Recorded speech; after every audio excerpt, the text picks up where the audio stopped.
हाँ, तो मेरे प्यारे बच्चों, मैं विजय प्रकाश आप सभी का आइकॉनिक बोर्ड एग्जाम के इस ऑनलाइन प्लेटफॉर्म पर आपका हार्दिक स्वागत एवं अभिनंदन करता हूं। तो बच्चे, जैसा कि हम प्रकाश का परावर्तन तथा अपवर्तन को पढ़ रहे हैं और आज के लेक्चर में हम गोलीय दर्पण के लिए चिन्ह परिपाटी और साथ में दर्पण सूत्र को पढ़ने वाले हैं। तो बच्चे, अगर आप चाहते हो कि इस चैप्टर के न्यूमेरिकल से आपका डर खत्म हो जाए तो ये क्लास आपके लिए आज बहुत इंपॉर्टेंट होने वाली है। इस क्लास को आप शुरू से अंत तक देखिएगा। हमारे द्वारा बताई गई एक एक बात को आप फैक्ट के तौर पर याद रखिएगा। तो आइए बच्चों, आज की अपनी इस प्यारी सी करते हैं क्लास की शुरुआत। और आज की हमारी इस क्लास की शुरुआत होगी गोलीय दर्पण के लिए चिन्ह परिपाटी। बच्चे, आप अच्छे से जानते हो गोलीय दर्पण हमारे पास दो प्रकार के होते हैं। एक उत्तल दर्पण होता है, दूसरा हमारे पास अवतल दर्पण होता है। और यहां पर आपको यह भी ध्यान देना है कि बच्चे, इन दर्पण से संबंधित चिन्ह परिपाटी जो होती है वो कई प्रकार की होती है। तो आपको किसी एक चिन्ह परिपाटी को याद रखना है और उसी को सभी प्रकार के आंकिक प्रश्न में अप्लाई करना है, आपको लागू करना है। ठीक है, ये बात ध्यान दीजिएगा। तो यहां पर जो चिन्ह परिपाटी हम आज आपको पढ़ाएंगे, बताएंगे, आप उस चिन्ह परिपाटी को याद रखिएगा और सभी क्वेश्चन में आप उसी चिन्ह परिपाटी का प्रयोग करिएगा। ठीक भाई, तो चलिए करते हैं क्लास की शुरुआत। और क्लास की शुरुआत हम छोटे छोटे पॉइंट से करेंगे और ये छोटे छोटे पॉइंट्स आपके लिए बहुत इंपॉर्टेंट होंगे। तो पहले पॉइंट की हम बात करते हैं। तो पहला पॉइंट बच्चे, आपको ध्यान ये देना है कि गोलीय दर्पण में वस्तु को सदैव दर्पण के बाईं ओर रखा जाता है। मैंने कहा क्या? गोलीय दर्पण में वस्तु को सदैव दर्पण के बाईं ओर रखा जाता है। इस बात को लिखते हैं, फिर आपको हम एक इमेज के माध्यम से समझाएंगे। ठीक भाई, तो यहां पे ध्यान दीजिएगा। गोलीय दर्पण में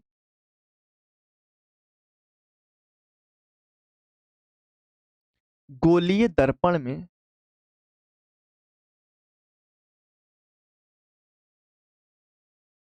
वस्तु को सदैव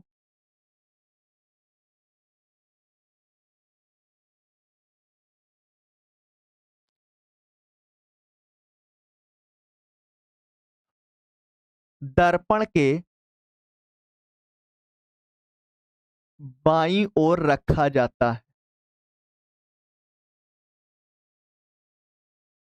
दर्पण के कहां रखा जाता है बच्चों? बाईं ओर। अब यहां पर आप ध्यान दीजिए, हम एक छोटा सा फिगर बनाते हैं दर्पण का। ये हमारे पास बच्चे एक दर्पण है और ये कौन सा दर्पण है? हमारे पास अवतल दर्पण है।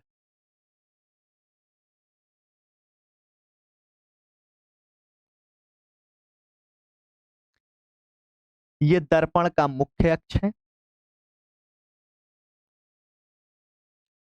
इस मुख्य अक्ष के ऊपर हमने ये एक वस्तु को रख दिया। वस्तु का नाम दे देते हैं ए बी। और ये हमारे पास दर्पण का ध्रुव है, जिसे किससे प्रदर्शित करते हैं? पी से प्रदर्शित करते हैं। ठीक है, दर्पण का ये बायां भाग है, यहां पर ध्यान दीजिएगा, ये बायां पक्ष है। और ये आपके पास क्या है? दायां है। ये आपके पास क्या है? दायां है। ठीक है, तो मैंने कहा क्या? गोलीय दर्पण में वस्तु को हमेशा हम दर्पण के कहां रखेंगे? बाईं ओर। तो ये हमारे पास बायां, और दर्पण के पीछे का भाग हमारे पास क्या होगा? दायां होगा। ठीक है, तो पहली बात, आई होप कि आपको ये चीजें समझ में आई होंगी। ठीक है, दूसरी बात आपको यहां पर ध्यान ये देनी है, ध्यान दीजिएगा।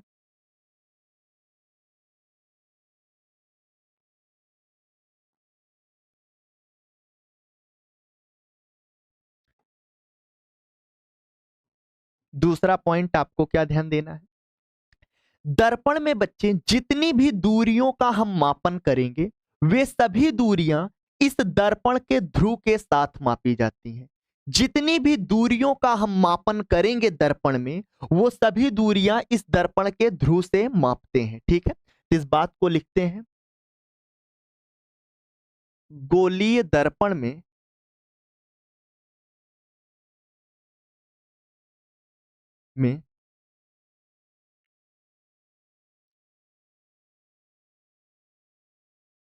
सभी दूरियां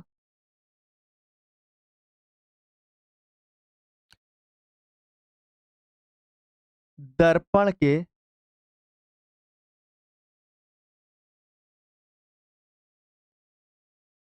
ध्रुव के साथ मापी जाती है।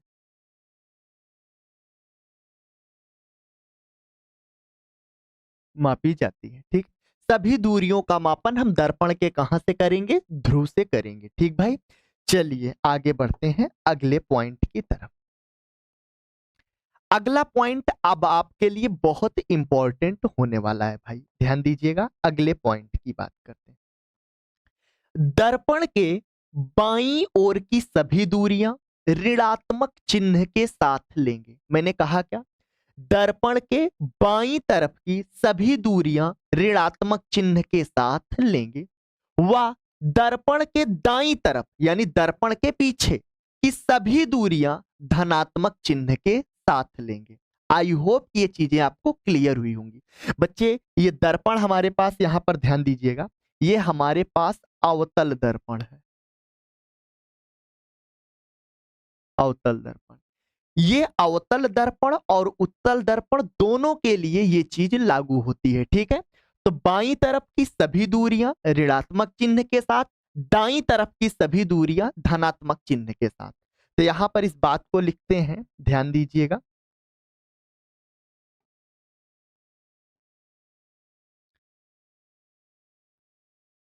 दर्पण के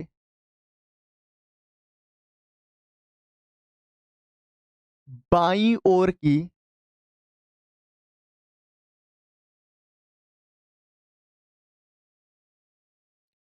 सभी दूरियां सभी दूरियां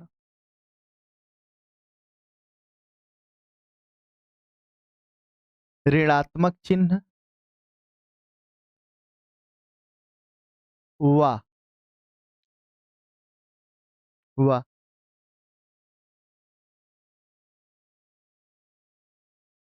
दर्पण के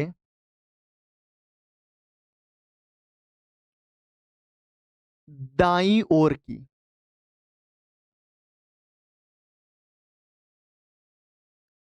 सभी दूरियां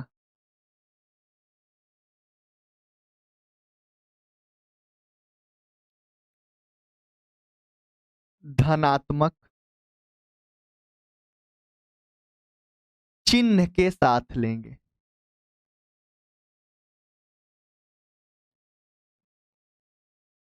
ठीक है, बाईं तरफ की सभी दूरियां ऋणात्मक लेंगे, दाईं तरफ की सभी दूरियां धनात्मक लेंगे। आई होप ये चीजें आपको समझ में आ रही होंगी। आपको परेशान नहीं होना है, अभी हम आपको बताएंगे कौन सी दूरियां धनात्मक होंगी और कौन सी दूरियां ऋणात्मक होंगी, ठीक है।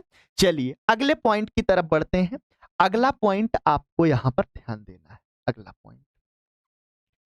अगला पॉइंट बच्चे आपको यह ध्यान देना है कि ये जो आपका मुख्य अक्ष है, इस मुख्य अक्ष के ऊपर की सभी दूरियां धनात्मक चिन्ह के साथ लेंगे और मुख्य अक्ष के नीचे की सभी दूरियां ऋणात्मक चिन्ह के साथ लेंगे। आई होप कि ये चीजें समझ में आई होंगी। तो यहां पर लिखते हैं,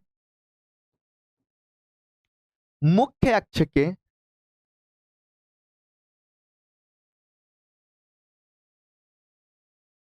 मुख्य अक्ष के ऊपर की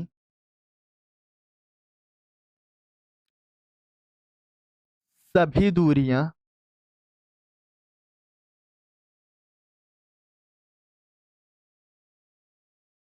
धनात्मक चिन्ह के साथ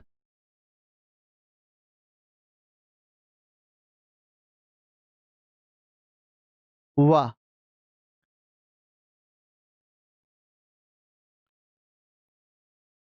मुख्य अक्ष के नीचे नीचे की सभी दूरियां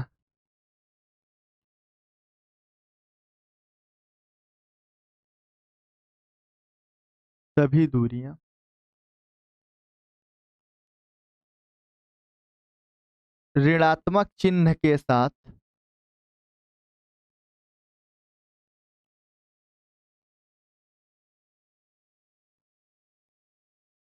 लेंगे।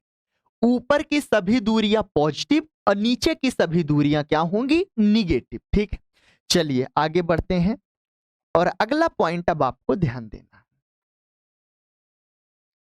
अब यहां पर हम समझते हैं कौन सी दूरियां ऋणात्मक होंगी और कौन सी दूरियां धनात्मक होंगी। अब ध्यान देना, इस दर्पण के ध्रुव से जितनी दूरी पर ये वस्तु ए बी रखी है उसे हम बोलते हैं वस्तु की दूरी। क्या कहते हैं? वस्तु की दूरी। और वस्तु की दूरी को बच्चे हम यू से प्रदर्शित करेंगे। किससे? यू से। इस दर्पण के ध्रुव से जितनी दूरी पर ये वस्तु हमारे पास रखी है उसे हम बोलेंगे क्या? वस्तु की दूरी। और वस्तु की दूरी को यू से प्रदर्शित करते हैं। और ध्यान दीजिएगा, ये दूरी आपके पास दर्पण के कहां है? बाईं ओर। तो बाईं ओर है तो यू का मान हम ऋणात्मक चिन्ह के साथ लेंगे। ठीक भाई, चलिए इसको हम यहां पर लिखते हैं, ध्यान दीजिएगा। वस्तु की दूरी, वस्तु की दूरी को यू से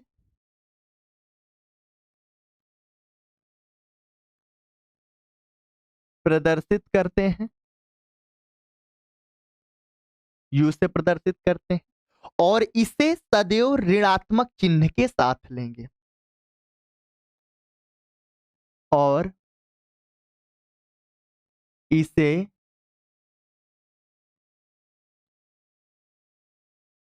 सदैव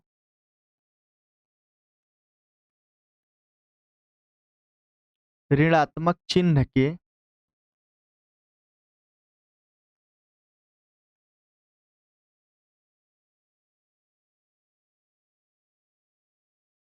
साथ लेंगे। मैंने पहली बात आपको बताया कि u आपका बाईं ओर होगा, इसलिए हम u का मान ऋणात्मक चिन्ह के साथ लेंगे। पहली बातें, ठीक भाई। आई होप कि ये चीज आपको समझ में आई होगी। चलिए आगे बढ़ते हैं, आगे बढ़ते हैं और आगे हम बढ़ते हुए बात करते हैं अगले पॉइंट की। अब अगला पॉइंट आपको ध्यान ये देना है, ध्यान देना बच्चों। ये हमारे पास अवतल दर्पण है और दूसरा हमारे पास उत्तल दर्पण होता है। अवतल दर्पण का हम मान लेते हैं ये क्या है? मुख्य फोकस, जिसे हम किससे दिखाते हैं? एफ से। तो अवतल दर्पण का मुख्य फोकस बाईं ओर होता है और उत्तल दर्पण का मुख्य फोकस दाईं ओर होता है। या अगर हम आपको यहां पर फिगर में दिखाएं तो बच्चे ध्यान दीजिएगा, ये हमारे पास क्या है? उत्तल दर्पण। और इसका ये क्या है? मुख्य अक्ष। और ये इसका क्या है? मुख्य फोकस। तो ये दर्पण के दाईं ओर है इसका फोकस और इसका फोकस दर्पण के बाईं ओर है। आई होप कि आप समझ गए होंगे। ठीक, तो ध्यान दीजिएगा। तो P से लेकर F तक की दूरी को कहते हैं क्या है? फोकस दूरी। तो अवतल दर्पण की जो फोकस दूरी है वो बाईं ओर है और उत्तल दर्पण की जो फोकस दूरी होगी वो दाईं ओर होगी, दर्पण के पीछे। तो अवतल दर्पण की फोकस दूरी को हम ऋणात्मक चिन्ह के साथ लेंगे और उत्तल दर्पण की फोकस दूरी को धनात्मक चिन्ह के साथ लेंगे, क्योंकि दाईं तरफ की सभी दूरियां पॉजिटिव और बाईं तरफ की सभी दूरियां निगेटिव। तो अवतल दर्पण की फोकस दूरी बाईं ओर और उत्तल दर्पण की फोकस दूरी दाईं ओर। इस बात को यहां पर लिखते हैं, अवतल दर्पण की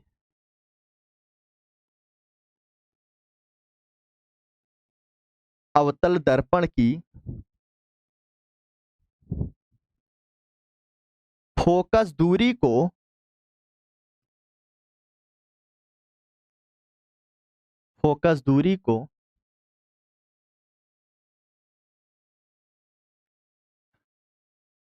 ऋणात्मक चिन्ह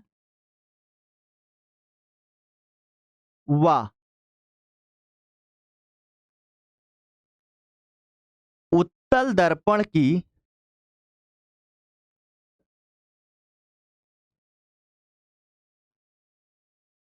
फोकस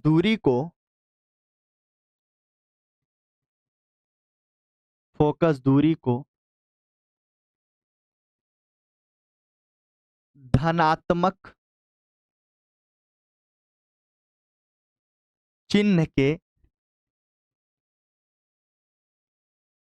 साथ लेंगे। ठीक, आई होप सभी बच्चों को यहां तक सभी बातें बिल्कुल क्लियर हुई होंगी। ठीक है, चलिए आगे बढ़ते हैं और आगे बढ़ते हुए हम अगले पॉइंट की बात करते हैं। अब अगला पॉइंट आपको यहां पर ध्यान देना है।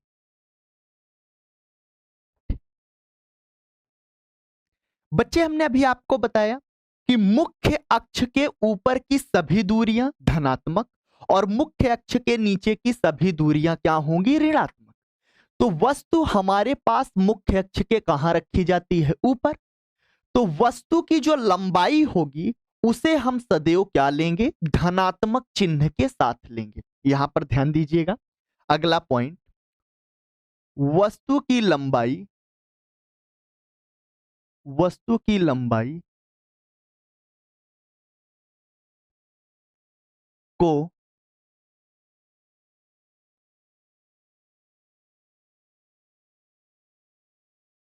धनात्मक चिन्ह के साथ लेंगे।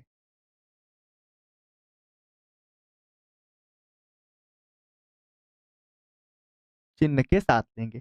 आप यहां पर देख भी सकते हो बच्चे कि वस्तु हमारे पास ए बी है और ये कहां रखी है, मुख्य अक्ष के ऊपर। तो इसकी लंबाई को हम धनात्मक चिन्ह के साथ लेंगे, ठीक है। और थोड़ा सा यहां पर आप एक बात ध्यान दीजिए, वास्तविक प्रतिबिंब जो बच्चे बनता है वो मुख्य अक्ष के नीचे बनता है और आभासी प्रतिबिंब मुख्य अक्ष के कहां बनता है, ऊपर बनता है। तो अगर हमारे पास प्रतिबिंब वास्तविक होगा तो वास्तविक प्रतिबिंब की लंबाई को हम क्या लेंगे, ऋणात्मक चिन्ह के साथ, क्योंकि ये मुख्य अक्ष के कहां बनेगा, नीचे। और आभासी प्रतिबिंब मुख्य अक्ष के ऊपर बनता है और दर्पण के कहां बनता है, पीछे, चाहे वो अवतल दर्पण हो चाहे उत्तल दर्पण। तो दोनों दर्पणों में अगर आभासी प्रतिबिंब है तो उसकी लंबाई को धनात्मक चिन्ह के साथ लेंगे और वास्तविक प्रतिबिंब है तो उसकी लंबाई को हम ऋणात्मक चिन्ह के साथ लेंगे। तो चलिए इस पॉइंट को भी हम यहां पर लिखते हैं, तो ध्यान दीजिएगा बच्चों।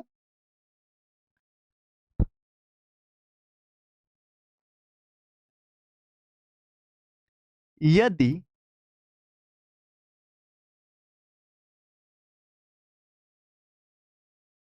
प्रतिबिंब आभासी है,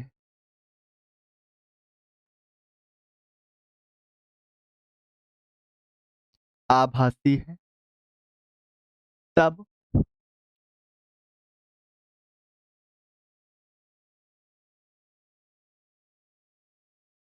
प्रतिबिंब की लंबाई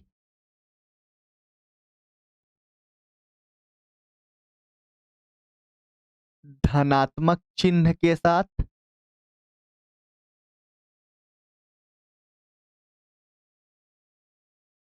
व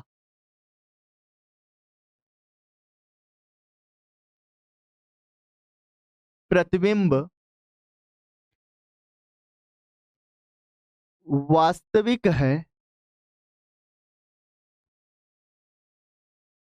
तब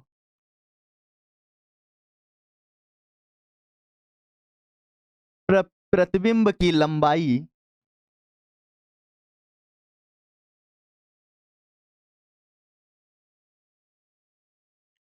ऋणात्मक चिन्ह के साथ लेंगे।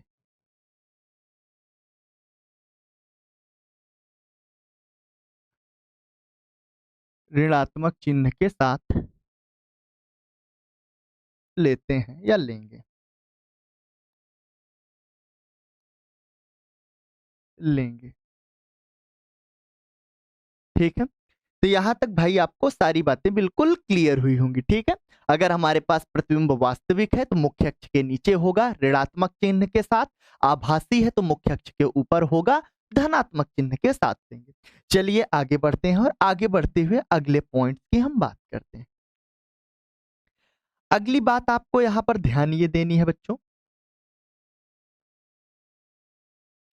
कि जो वास्तविक प्रतिबिंब बनता है बच्चों वो जिस तरफ वस्तु रखी होती है उसी तरफ बनता है। जैसे आप यहां पर देख सकते हो, इस दर्पण में अगर मैं बात करूं तो केवल अवतल दर्पण ही वास्तविक प्रतिबिंब बनाता है। तो वास्तविक प्रतिबिंब बाईं तरफ बनता है और आभासी प्रतिबिंब दर्पण के पीछे बनता है। तो कहने का मतलब यह है कि वास्तविक प्रतिबिंब सदैव दर्पण के सामने बनेगा और आपका जो आभासी प्रतिबिंब होगा दर्पण के कहां बनेगा, पीछे।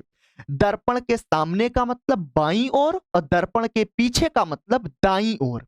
तो यहां पर आप ध्यान दीजिएगा, तो अगर आपके पास प्रतिबिंब वास्तविक है तो प्रतिबिंब की जो दूरी होगी वो हमारे पास ऋणात्मक चिन्ह के साथ लेंगे। और अगर प्रतिबिंब आपके पास आभासी होगा तो प्रतिबिंब की दूरी को हम धनात्मक चिन्ह के साथ लेंगे।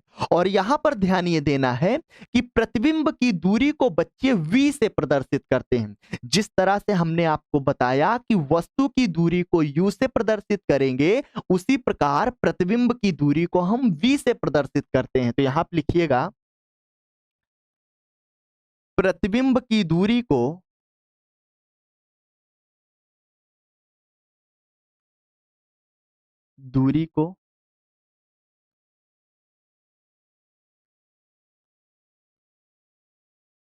v से प्रदर्शित हैं करते हैं।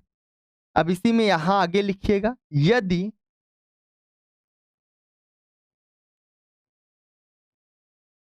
प्रतिबिंब वास्तविक है तब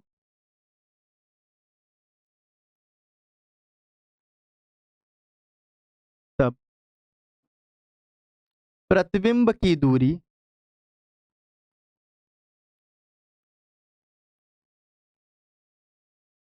ऋणात्मक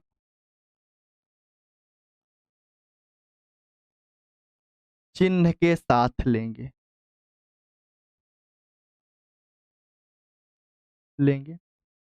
वह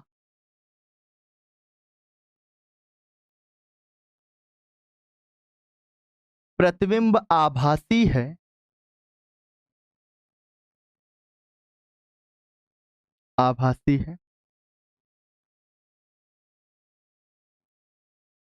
तब उसे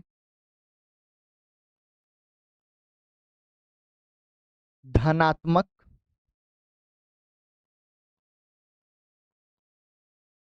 चिन्ह के साथ लेंगे।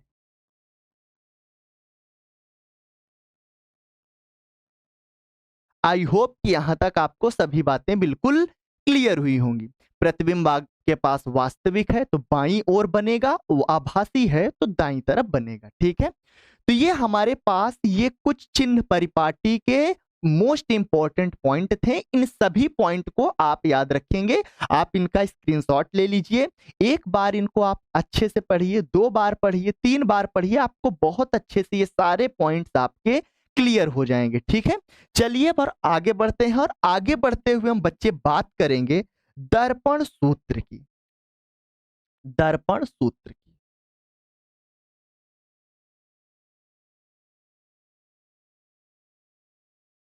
तो बच्चों आपको यहां पर ध्यान देना है, जो हमारे पास दर्पण सूत्र होता है वो दर्पण की फोकस दूरी और वस्तु की दूरी और प्रतिबिंब की दूरी के बीच एक संबंध होता है। और वो संबंध क्या है आप ध्यान दीजिएगा, वो हमारे पास संबंध होता है, वो हमारे पास संबंध है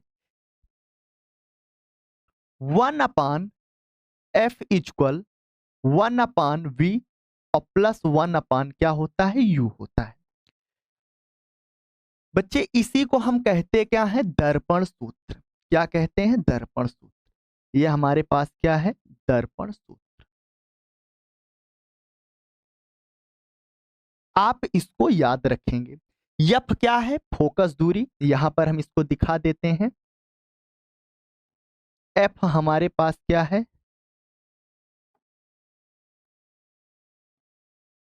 यफ हमारे पास फोकस दूरी है।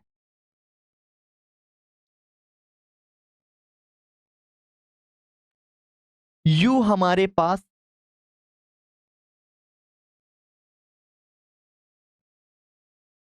वस्तु की दूरी है। और बच्चे वी हमारे पास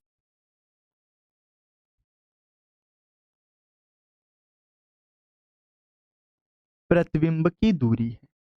ठीक है, तो आई होप कि आपको ये चीजें क्लियर हुई होंगी। ठीक है, तो बच्चे इसका प्रूफ हमारे सिलेबस में नहीं है, आपको ये फार्मूला याद रखना है 1/f=1/v + 1 का u। ये हमारे पास दर्पण सूत्र होता है। मैंने आपको एक बात बताई कि सभी दूरियां दर्पण के हम ध्रुव से मापते हैं। कहां से? ध्रुव से। थोड़ा सा हम आपको फिर से रिकॉल करा दें, यहां पर ये ध्रुव है, सभी दूरियों को हम इसी ध्रुव से क्या करेंगे? मापन करेंगे। ठीक है, तो चलिए आगे बढ़ते हैं। तो ये हमारे पास हो गया दर्पण सूत्र। ठीक, अब चलते हैं, कुछ हम इसके उदाहरण देखते हैं और उदाहरण लेकर हम आंकिक प्रश्न को समझने का प्रयास करते हैं। तो बच्चे हमारे पास यहाँ पर एक एग्जाम्पल है और इसको आप अच्छे से थोड़ा ध्यान दीजिए।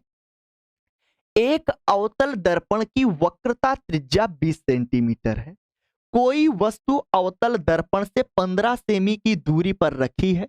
दर्पण से वस्तु के प्रतिबिंब की दूरी ज्ञात कीजिए। ठीक है, यहां पर सबसे पहले बच्चे जो हमको दिया होता है, जो ज्ञात होता है, हम उसको लिख लेते हैं। तो सबसे पहली बात तो हमको यहाँ पर एक बात पता चल गई, दर्पण कैसा है? अवतल दर्पण। तो सबसे पहले बच्चे हम यहाँ पे लिखेंगे क्या? हल। तो आप ध्यान दीजिएगा, सबसे पहले आपको लिखना क्या है? हल। और दर्पण हमारे पास कैसा है बच्चे? हम यहाँ पे लिख लेंगे दर्पण हमारे पास है अवतल दर्पण। तो यहाँ पे लिखेंगे क्या? दर्पण कैसा है? अवतल दर्पण। चलिए, अब यहाँ पर आपको ध्यान ये देना है, आपको दिया क्या है?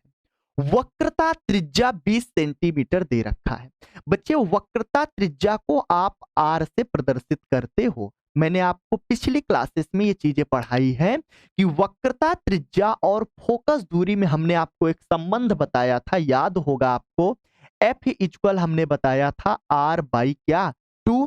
ये हमारे पास गोलीय दर्पण की फोकस दूरी और वक्रता त्रिज्या में क्या होता है बच्चे? संबंध होता है। मैंने इसका प्रूफ भी आपको करवाया था।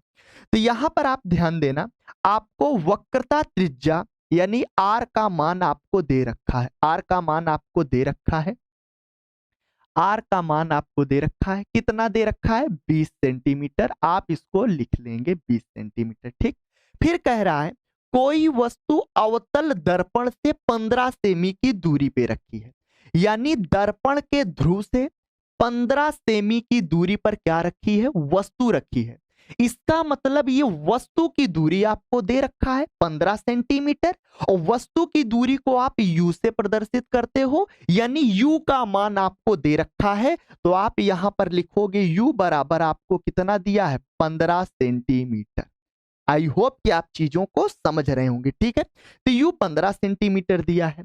कह रहा है दर्पण से प्रतिबिंब की दूरी ज्ञात कीजिए, यानी दर्पण के ध्रुव से प्रतिबिंब कितनी दूरी पर बनेगा वो हमको ज्ञात करना है। और प्रतिबिंब की दूरी को बच्चे आप किससे प्रदर्शित करते हो? वी से। और वी इक्वल आपसे क्या किया है? क्वेश्चन मार्क है, यानी वी का मान ज्ञात करना है। थोड़ा सा ध्यान दो, आप जानते हो कि एफ इक्वल आर बाई 2 होता है।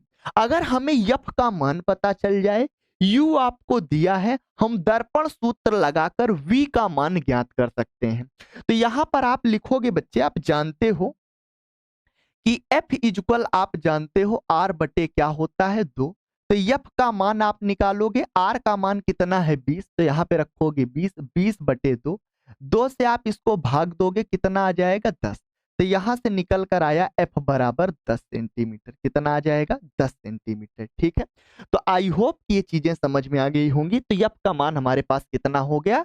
10 सेंटीमीटर। तो यहां पर लिख लेंगे हमारे पास यफ का मान कितना है? 10 सेंटीमीटर।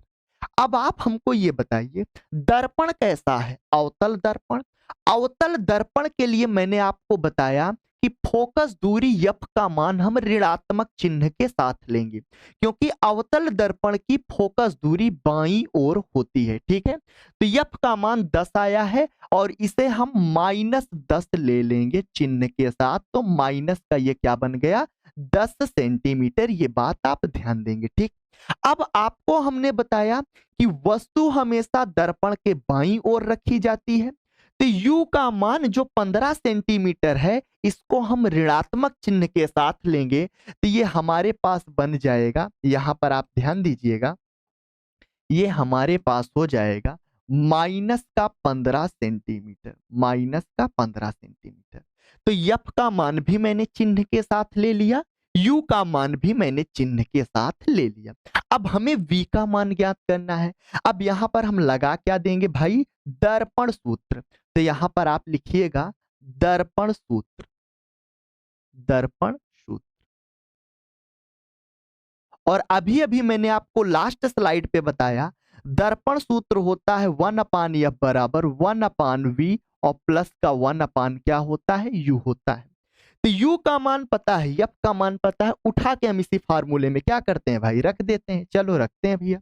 तो यहां पर आप f का मान रखोगे माइनस के साथ, तो ये माइनस का कितना हो गया 10 बराबर 1/v का v रख दो प्लस 1/u। u का मान आप कितना रखोगे, माइनस का 15 सेंटीमीटर। ठीक है, ये माइनस का है, इधर आएगा आपका प्लस का हो जाएगा। तो हम इधर साइड में सॉल्व कर देते हैं। तो यहां पर आपके पास है ये 1 का -10, ये आपका 1/-15 इस तरफ आएगा, तो ये बन जाएगा प्लस का 1/15 और बराबर इधर आपके पास बचा क्या 1/v। 10-15 का आप लासा लेंगे तो लासा हमारे पास हो जाएगा कितना बच्चे 30। 10 से 30 में भाग दोगे 3 बार जाएगा और 3 का 1 में गुणा करोगे माइनस का 3 प्लस 15 से 30 को भाग दोगे तो 2 बार जाएगा और 2 का 1 में गुणा करोगे 2 एक अन्नम कितना आएगा 2। ठीक है, बराबर हमारे पास हो गया 1 का b। -3 में से +2 जाएगा तो -1 बटा कितना आएगा 30 बराबर 1 बटा कितना हो गया v। v को ऊपर ले जाओगे तो 30 भी हमारा कहां चला जाएगा ऊपर, तो यहां से v का मान निकल कर आएगा बच्चे माइनस का कितना 30 आएगा। कितना आएगा भाई 30 आएगा। तो यहां से आपने ज्ञात कर लिया v का मान, और v का मान हमारे पास कितना निकल कर आया बच्चे माइनस का 30। माइनस आपको ये बता रहा है कि हमारे पास जो प्रतिबिंब होगा वो कैसा होगा, वास्तविक होगा, और दर्पण के ध्रुव से कितनी दूरी पर बनेगा, 30 सेंटीमीटर की दूरी पर बनेगा, क्योंकि आपने v का मान निकाल लिया कितना आ गया 30 सेंटीमीटर। इस माइनस का आप ध्यान दीजिएगा, मैंने बताया क्या, माइनस आपको यह बता रहा है प्रतिबिंब कैसा होगा, वास्तविक, क्योंकि बाईं ओर की दूरियां निगेटिव और आपका बाईं ओर जो प्रतिबिंब बनता है वो कैसा बनता है, वास्तविक बनता है। तो यहां पर आप लिखेंगे अतः प्रतिबिंब, अतः प्रतिबिंब, अतः प्रतिबिंब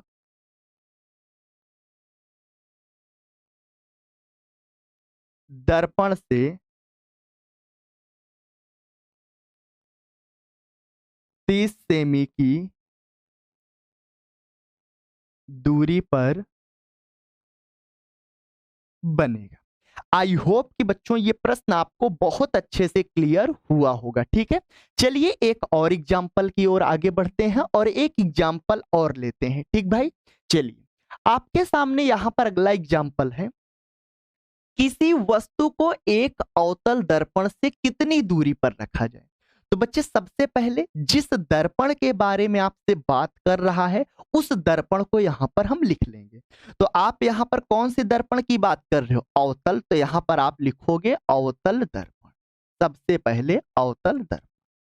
क्वेश्चन को बच्चे सॉल्व करने का मैं तरीका बता रहा हूं। ठीक है, अगर इन सारी चीजों का आप ध्यान देंगे तो एक भी क्वेश्चन आपके हाथ से गलत होने वाला नहीं है। ठीक है, तो अवतल दर्पण से कितनी दूरी पर रखा जाए, बच्चे आपसे कह रहा है दर्पण के ध्रुव से कितनी दूरी पर हम वस्तु को रखें, यानी हमें u का मान नहीं पता है, वस्तु की दूरी u का मान नहीं पता है। अब यहां पे कह रहा है जिससे उसका इसका आभासी प्रतिबिंब दर्पण से 20 सेमी दूरी पर बने, यानी दर्पण के ध्रुव से 20 सेमी दूर प्रतिबिंब बन रहा है। और प्रतिबिंब कैसा बन रहा है बच्चे, आभासी बन रहा है। बातों को ध्यान देना, आभासी प्रतिबिंब दर्पण के पीछे बनता है, और दर्पण के पीछे का मतलब दाईं ओर, और दाईं ओर की सभी दूरियां धनात्मक। तो हमको v का मान दे रखा है 20 सेंटीमीटर, और कहा क्या है इस दर्पण की फोकस दूरी 10 सेंटीमीटर है। तो हमें u का मान ज्ञात करना है। तो जो जो चीजें दिया है हम यहाँ पे लिख लेते हैं बच्चे। तो यहां पर आप ध्यान दीजिएगा, तो यहां पर हम लिखेंगे, हमें यहां पर v का मान दिया है v, और v का मान बच्चे आपको कितना दे रखा है 20 सेंटीमीटर। प्रतिबिंब कैसा है बच्चे, आभासी। आभासी का मतलब हम v का मान प्लस में ले कि माइनस में, तो आपका जवाब होगा प्लस में, क्योंकि दर्पण के पीछे है। तो हम यहाँ पर बच्चे जो v का मान लेंगे वो प्लस का हमारे पास क्या हो जाएगा 20 सेंटीमीटर। ठीक, अब यहाँ पर इस दर्पण की फोकस दूरी कितना दिया है 10 सेंटीमीटर। तो यहाँ पर हम लिखेंगे यफ बराबर आपको कितना दिया है 10 सेंटीमीटर। अब आप हमें ये बताओ दर्पण कैसा है अवतल, अवतल की फोकस दूरी बाईं ओर और बाईं ओर, तो बाईं ओर की दूरियां निगेटिव, तो यानी यफ का मान जो 10 सेंटीमीटर है इसको हम माइनस का क्या लिख लेंगे भाई 10 सेंटीमीटर। ठीक, अब हमें u का मान ज्ञात करना है यानी वस्तु की दूरी, यानी दर्पण से वस्तु कितनी दूरी पर है। तो वही चीज बच्चे हम यहाँ पे लगाएंगे क्या दर्पण सूत्र, तो यहाँ पे लिखोगे क्या आप दर्पण सूत्र। और दर्पण सूत्र बच्चे आप अच्छे से जानते हो 1/f इक्वल 1/v प्लस 1 का क्या बच्चे u। तो आप इसको याद रखिए अपने दिमाग में कि ये हमारे पास क्या होता है दर्पण सूत्र। अब इसी फार्मूले पे हम सारी वैल्यू को क्या करेंगे सभी वैल्यूओं को पुट कर देंगे। तो चलो तो यहाँ पे लिखते हैं 1/, यफ का मान कितना है माइनस का 10, तो यहाँ पे रखोगे माइनस का 10 बराबर 1/v, v का मान कितना दे रखा है प्लस का 20, तो यहाँ पे क्या रखोगे प्लस का 20 प्लस 1/u, u का मान हमको नहीं पता, u ही तो ज्ञात करना है बच्चे, तो यहाँ पे आप लिख देंगे 1 का u। ये आपका 1/20 इधर आएगा माइनस का हो जाएगा, तो माइनस का 1/10 और माइनस का 1/20 हो गया, ये प्लस है इधर आया माइनस और बराबर इधर बचा क्या 1/u। 10-20 का लासा लेंगे बच्चे हमारे पास आ जाएगा 20, यहाँ पे ध्यान दीजिएगा 20 आया। 10 से इसको डिवाइड करोगे 2 बार जाएगा, 2 का 1 में गुणा करोगे माइनस का 2 माइनस, 20 से इसको डिवाइड करोगे 1 बार जाएगा, 1 का 1 में गुणा करोगे 1 आया, बराबर आपके पास क्या हो गया 1/u। -2 -1 मिलकर माइनस का 3 बटा कितना हो गया 20, बराबर आपके पास 1 का क्या हो गया u। u को आप ऊपर लेके जाओगे तो 20 ऊपर चला जाएगा, 3 आपका नीचे चला जाएगा, तो u बराबर हमारे पास यहाँ पे हो जाएगा माइनस का 20 बटा कितना बच्चे 3 हो जाएगा। तो यहां से आपने u का बहुत अच्छे से मान ज्ञात कर लिया, माइनस का 20/3 क्या बच्चे सेंटीमीटर। ध्यान दीजिएगा सेंटीमीटर। माइनस क्या बता रहा है कि वस्तु हमेशा दर्पण के कहां होती है बाईं ओर, ठीक है, और कितनी दूरी पे वस्तु रखी होगी 20/3 सेंटीमीटर की दूरी पे। आप इसको भाग भी दे सकते हो, तो यहां पर आप लिख दीजिएगा अतः वस्तु दर्पण से